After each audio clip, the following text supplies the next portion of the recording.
আসসালামু আলাইকুম। বিএনপি প্রকৃতপক্ষে যেভাবে চিন্তা করেছিল আওয়ামী লীগ সরকারের পতনের পর, সম্পূর্ণ বিষয়গুলো কিন্তু এভাবে হয়নি। বরঞ্চ বিএনপির এই যে চিন্তা চেতনা কিংবা বিএনপির যে আশা ভরসা ছিল, সেই আশা ভরসা কিন্তু অনেকটাই গুড়েবালি হয়ে গেছে। এখন আমরা দেখতে পাচ্ছি বিএনপির প্রকৃতপক্ষে আন্দোলন ছাড়া নির্বাচন পাওয়ার কোনো সম্ভাবনা কিন্তু তৈরি হচ্ছে না। এবং এদিকে বাংলাদেশ আওয়ামী লীগ বা পতিত যে সরকার ছিল, সরকার প্রধান ছিলেন শেখ হাসিনা। উনি যেভাবে আন্তর্জাতিক লবিং তদবির শুরু করেছেন, তাতে এমনও হতে পারে যে বাজি উল্টে হয়তোবা আওয়ামী লীগের পক্ষে বাংলাদেশের জনগণের রায় চলে আসতে পারে। অথবা আন্তর্জাতিক যে বিষয়বস্তু রয়েছে সেই বিষয়বস্তুগুলোও যদি আন্তর্জাতিকভাবে আওয়ামী লীগের পক্ষে চলে আসে, তাহলে বিএনপির যে স্বপ্ন ছিল সেই স্বপ্ন ভেঙে চুরমার হয়ে যাবে। ইতিমধ্যে আমরা দেখতে পাচ্ছি বিএনপির যে ক্ষমতায় যাওয়ার ইচ্ছা ছিল, ক্ষমতায় যাওয়ার প্রবণতা ছিল, ক্ষমতায় যাওয়ার যে দীর্ঘ স্বপ্ন ছিল, সেই স্বপ্ন কিন্তু কোনোভাবে বাস্তবায়িত হওয়ার কোনো লক্ষণ নেই। এবং এই লক্ষণটি আরো সুস্পষ্টভাবে প্রমাণ করার জন্য আমি আমাদের অন্তর্বর্তীকালীন সরকারের প্রধান উপদেষ্টা যিনি রয়েছেন মোহাম্মদ ইউনূস, উনার সম্প্রতি একটি আন্তর্জাতিক গণমাধ্যমে দেয়া বক্তব্যের একটু সারসংক্ষেপ বলে দিচ্ছি। সারসংক্ষেপ বলতে এখানে উনি নির্বাচন প্রসঙ্গে যে বিষয়টি বলেছেন, প্রকৃতপক্ষে নির্বাচন সময়মতো দিবেন, কিন্তু উনার যে সময়ের ধারা রয়েছে সেই ধারা অনুযায়ী কিন্তু সেটি হচ্ছে ডিসেম্বর অথবা ২০২৬ সনের জুন-জুলাই মাসে। এখানে কিন্তু একটি অনিশ্চিত বার্তা অন্তর্বর্তীকালীন সরকারের প্রধান উপদেষ্টার কাছ থেকে প্রত্যেকবারই নির্বাচন বিষয়ে চলে এসেছে। তবে আমরা দেখেছি বিএনপি কিন্তু প্রত্যেকবারই নির্বাচন চাচ্ছে এবং তারা দ্রুত নির্বাচন নেয়ার পক্ষে। তাদের এই যে বিষয়গুলো, এই বিষয়গুলোর সাথে অন্যান্য রাজনৈতিক দলের কিছু মত থাকলেও বেশ কিছু রাজনৈতিক দল কিন্তু অমত দেখাচ্ছে। বিশেষ করে এখানে বর্তমানে যারা, আমি বলব ক্ষমতাসীন দল, কারণ যাদের দ্বারা অন্তর্বর্তীকালীন সরকার গঠিত হয়েছে, যাদের দ্বারা মোহাম্মদ ইউনূস সরকার প্রধান হয়েছেন, প্রধান উপদেষ্টা হয়েছেন, অর্থাৎ এনসিপি যে রাজনৈতিক দলটি গঠন করেছে, তাদের একটি ভাষ্য হচ্ছে প্রথমে সংস্কার এবং পরে নির্বাচন। এছাড়াও তারা বিভিন্ন আঙ্গিকে নির্বাচনটিকে বিলম্ব করার বিভিন্ন ধরনের প্রক্রিয়া কর্মযজ্ঞ চলছে। কখনো কখনো আওয়ামী লীগকে নিষিদ্ধ করার দাবি তুলছে, কখনো বা দেখা যাচ্ছে যে অন্তর্বর্তীকালীন সরকারের যিনি প্রধান উপদেষ্টা রয়েছেন, উনাকে যে ক্ষমতা দেয়া হয়েছে সেই ক্ষমতা দীর্ঘায়ন করার বিভিন্ন ধরনের প্রোপাগান্ডা বা বিভিন্ন ধরনের প্রচার প্রচারণা সামাজিক যোগাযোগ মাধ্যমে চালানো হচ্ছে। এদিক থেকে কিন্তু এনসিপি ক্ষমতাসীন দল বললাম, এবং তারা কোনোভাবেই চাচ্ছে না যে দ্রুত নির্বাচন হয়ে যাক।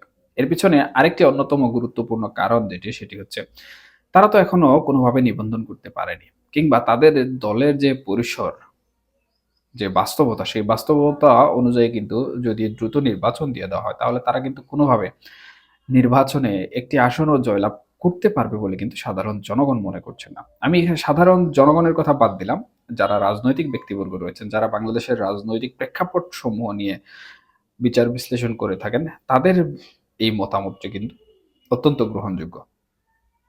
এছাড়াও সাধারণ মানুষজন যে সকল কথাবার্তা বলছেন, সেগুলো হচ্ছে তাদের যে সকল প্রার্থীরা রয়েছেন, তারা প্রকৃতপক্ষে সংসদ সদস্য হওয়া তো দূরের কথা, তারা একটি যদি স্থানীয় সরকার নির্বাচনে ইউপি সদস্য ক্যান্ডিডেট হন, তাহলে সেখানেও নাকি পাশ করতে পারবেন না। এটি অনেকটা হাস্যকর শোনালেও এই বিষয়টি দ্বারা মূলত যে বিষয়টি বোঝানো হয় সেটি হচ্ছে জনমত, জনসমর্থন এবং বাংলাদেশের রাজনীতির যে বীজ, সেই রাজনীতির বীজে একমাত্র বিএনপি, আওয়ামী লীগ, জামাতে ইসলাম ব্যতীত অন্যান্য যে সকল রাজনৈতিক দলগুলো রয়েছে, সেই রাজনৈতিক দলগুলোকে বাংলাদেশের জনসাধারণ কতটা চিনে? আমরা নিজেই বা কতজনকে চিনি? যারা রাজনীতি নিয়ে সবসময় পড়ে থাকেন বা রাজনীতি নিয়ে বিভিন্ন ধরনের বিচার বিশ্লেষণ সবসময় করতে থাকেন, তারা হয়তোবা প্রত্যেকটি রাজনৈতিক দল বা দলের নাম বলতে পারবেন। তবে তাদের মধ্যেও সংশয় কাজ করবে যে কে সভাপতি, কে সাধারণ সম্পাদক বা কার পদ কোনটা। আমরা বিভিন্ন সময় বিভিন্ন ব্যক্তিবর্গকে সামাজিক যোগাযোগ মাধ্যমে কথা বলতে শুনি এবং তাদের দল অমুক, তাদের দল তমুক, এই বিষয়গুলো শুনি। কিন্তু প্রকৃতপক্ষে দলের অমুককেই আমরা চিনি, বা গণমাধ্যমে সবসময় যে মুখটি আসে, সেই মুখকেই আমরা চিনি, বা সেই মুখকেই হয়তো গণমাধ্যমের বরাত দিয়ে মানুষ চিনে। কিন্তু তার সাথে আরো যারা রয়েছেন তাদেরকে কিন্তু বাংলাদেশের মানুষ চেনে না। ইভেন এটিই বাস্তবতা যে বাংলাদেশে এই ৩ টি দল আওয়ামী লীগ, বিএনপি এবং জামাতে ইসলাম ব্যতীত বাকি যে সকল রাজনৈতিক দলগুলো রয়েছে, সেই রাজনৈতিক দলগুলোকে মানুষ ভালোভাবে চিনে না। এখানে আরেকটি রাজনৈতিক দল মিসিং হয়ে গেছে। সেটি হচ্ছে বাংলাদেশ জাতীয় পার্টি। অর্থাৎ সর্বমোট এই ৪ টি রাজনৈতিক দলকে মোটামুটি মানুষ ভালোভাবে চিনে এবং তাদের একটি ঢালাও জনসমর্থক আছে বাংলাদেশে। বাকি যে সকল রাজনৈতিক দল রয়েছে তাদেরকে জনগণ যেভাবে চেনে না, রাজনৈতিক ব্যক্তিবর্গ যেখানে চেনে না, সেখানে জনগণ হয়তো চেনা অনেক দূরের কথা। যাই হোক আমি এইদিকে কথা বাড়াচ্ছি না।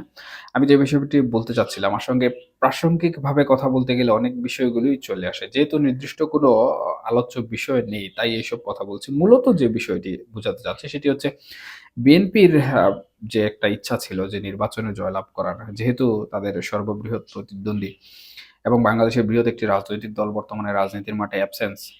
সেই হিসাবে তাদের ক্ষমতায় যাওয়ার রাস্তাটাও কিন্তু সহজ।